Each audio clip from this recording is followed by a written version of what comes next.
Hello everyone. Today's topic is everything that happens to you has its cause. Everything that happens to you here is an outcome or consequence that happens to you. Something that happens to me is an outcome I experience. An outcome always has its cause. This is what the Buddha taught. Now, we've spent around 1/4 of the year 2022. I think a lot of things happen to you from January to March. Those things are results or outcome of something that happened to you. What happened to you this year? Something might have made you very happy, or very sad, or very excited, or very regretful. There might be a few things that come to your mind. In 2022, so many things happened to you and me. These are the outcomes of something that happened to you and me. Maybe something that happened to you didn't happen to your friends. How come this thing happened to me and not others? This is an outcome. The Buddha teaches that you had a cause that produced the effect or outcome. In Buddhism, this is called the law of cause and effect. This law is the truth that never changes in all times and places. The Buddha teaches that the law of cause and effect always holds true anytime and anywhere. Without understanding the law of cause and effect, you won't understand the teaching of Buddhism. The law of cause and effect is the foundation of Buddhism. Since you'll never understand Buddhism without it, today I'm going to explain why the Buddha said there is always a cause for everything that happens to you. As today's topic is the foundation of Buddhism, I believe that the contents of this video will help you understand what Buddhism is all about. Here are the contents of this video. First, everything has its cause. Second, efforts to identify the cause will pave the way. Third, the cause that Buddhism aims to identify. Let's get started. Number 1. Everything has its cause. Whether it's big or small, any outcome always has its cause. I suppose many things happened to you this year. For example, you might have stumbled over a rock. This is an outcome. It's a small accident. As a result, you might skin your hands. You could say this small accident is also an outcome. So the accident had its cause. Or maybe you've had a major accident this year. For example, you had a car accident and your car was completely crushed and you broke your arms or legs. This is a big accident. It's not something that happens often in your life, but it happened this year. This is also an outcome of something. So every major and minor accident has a corresponding cause. This is also true for happy and fun things. Let's say you got married this year. This is a big happy event. Or I suppose you also had a small happy event. For example, you accidentally found some restaurant and the food was so good. That was an unexpected lucky find for you. Actually, that was what happened to me today. This is also an outcome that have its cause too. Both good and bad things happen to us. We still have 9 months left for this year.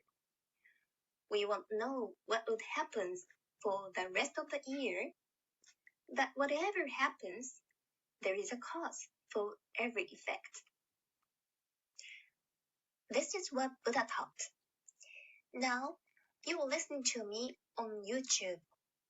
This is an outcome of something that happened to you. That has a cause too. You might say, you just happen to be watching my YouTube because it popped up on your screen.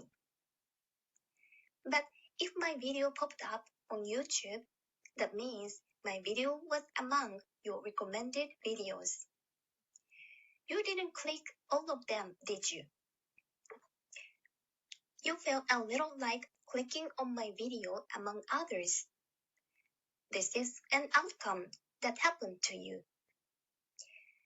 You could have skipped this video after 10 or 20 seconds, but you are still watching it. This is another outcome that's happening in your life. So, all these things have their causes. Without a cause, there is no outcome that you are watching my YouTube video. This isn't accidental. There was a cause, and now you are listening to me on YouTube. Buddhism teaches that no matter how small or trivial it may seem, there is a cause for everything, even if you think it is just a coincidence. Number 2, efforts to identify the cause will pave the way. In Buddhism, any outcome or effect without a cause is not accepted. Sometimes you just don't know what's causing it. There are so many accidents and diseases of unknown cause. But this doesn't mean they have no cause. For example, a plane crashed in the middle of the Pacific Ocean and the plane is at the bottom of the ocean. And we don't know a cause of the accident. Such an accident happens often. But we just don't know a cause of it. It doesn't mean that there is no cause. Something must have happened. Maybe the engines failed, or the pilot panicked, or lightning struck the plane. There was a cause for the crash, and that resulted in a tragic outcome. In a case like this, Aircraft Accident Investigation Committee is set up to ensure that such an accident would never happen again. Because such an accident shouldn't remain unsolved, we try to find out why the accident happened. This effort to identify the cause will pave the way. We must first know the cause of it to prevent the same accident from happening in the future. Buddhism teaches us to see the cause clearly. It's important to clearly see the cause of the problem to find out why an incident occurred. Without doing that, we can't pave our way. For example, there are many diseases of unknown cause. It's called an incurable disease because we still don't know the cause. We have many incurable diseases. Although we don't know the cause of it, it doesn't mean that the diseases have no cause. That's why medical researchers are trying their best to find out the cause of the diseases. They believe that there must be a cause for diseases, so they try their best to find it. If we can identify the cause, we can cure and prevent the disease. Now, coronavirus disease is spreading all over the world. We know that the disease is caused by coronavirus, so we can think of many ways to deal with the disease. But if we don't know the cause of the disease, we can't do much about it. That's why medical researchers are trying their best to find out the cause of every disease. If the researchers say that they gave up trying to find out the cause, then the disease cannot be cured. Then we can't even prevent the disease. This means the researchers are defeated. Then we can only leave everything to fate. If you get sick, you've got no choice but to give up. That will be a defeat for medical science. So whatever it's medicine, science, politics, or economics, we have a lot of problems. But despite the problems we faced with in the past, we have been able to find out the causes and move forward. I think this is the history of our civilization and culture. If we give up trying to find out the cause, the progress of science will stop there. Number 3, the cause that Buddhism aims to identify. So, what is it that Buddhism is trying to find the cause of? It's the cause and effects of our happiness and unhappiness. This is what the Buddha taught. Are you happy now or unhappy?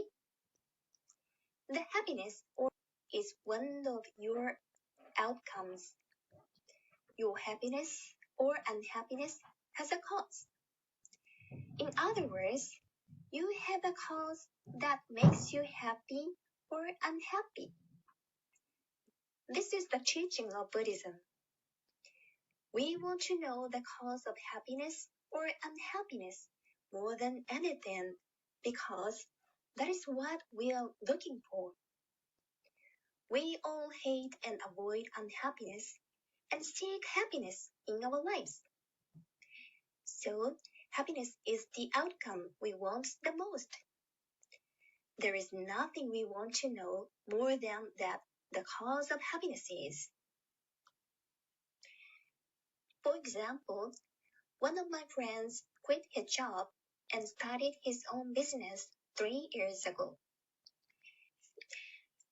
His annual income was $50,000 when he was working for a company.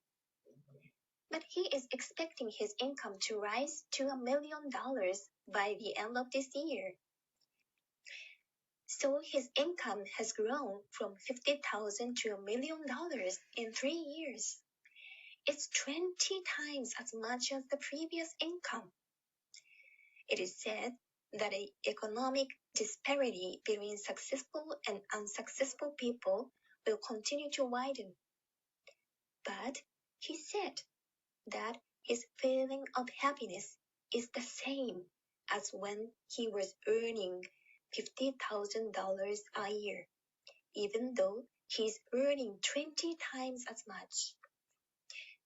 Or rather, he said he feels more anxious and stressed than 3 years ago. He thought that if he increased his income, he would feel secure and fulfilled. So he quit his job, started his own business, and worked harder than anyone else. But now, there are so many things that he has to do, and he is under a lot of emotional pressure. When you think about it, does it make you wonder what exactly the cause of your happiness is? His income has increased 20 times, but his feeling of happiness hasn't changed, not even a bit. Or rather, it might be decreasing. This is the outcome that happened to him. Then, What exactly makes us happy? We can't simply say it's money. Then, what would be the cause of our happiness? This question is difficult and makes me ponder. This year is 2022. Think back for a moment to about 10 years ago. About 10 years ago, right around the time of the Great East Japan earthquake. Are you happier now than you were back then? What did you do in the year 2011? Who were you around you? I'd like you to recall your past feeling of happiness in 2011 and think about your present feeling in 2022 and ask yourself in which year you were happier. For the past 10 years, you've made a lot of efforts to be happy and also put up with a lot of things. And now, 10 years have passed. You have climbed the stairs of happiness a lot farther than you did in 2011. Or you haven't climbed much, or rather, you've climbed down the stairs. Next, I'd like you to imagine what you might feel 10 years later, the year 2032. Add 10 years to your current age. Will you be happy then? Or will you be unhappy? This is hard to imagine though. If you will be happier 10 years later, that's great. But you could be more anxious and frustrated than you were 10 years ago. You will make effort to be happy every day for the next 10 years from now. As a result, maybe you are getting happier, or maybe not. We live our lives trying our best to be happy. But the all-important result, happiness, is quite difficult to obtain. So, what is the cause of this happiness? Why are you where you are now? Why can't you be happy? The Buddha teaches that there is always a cause for it. What on earth brings us happiness or unhappiness? There is nothing we want to know more than this. Buddhism teaches the cause and effect of our happiness and unhappiness in detail. Today, I talked about how there is always a cause for everything that happened to you. There was also a cause for his income increasing from $50,000 to $1 million. But what's more important for us to know is what determines our happiness and unhappiness. Buddhism clearly answered this burning question. So that is what I have focused on today. I think there are many people who would like to know about the cause and effect in Buddhism. I talk about it from various angles in other videos on this channel. I'll be happy if you can watch several videos that might interest you. Thank you for watching this video today.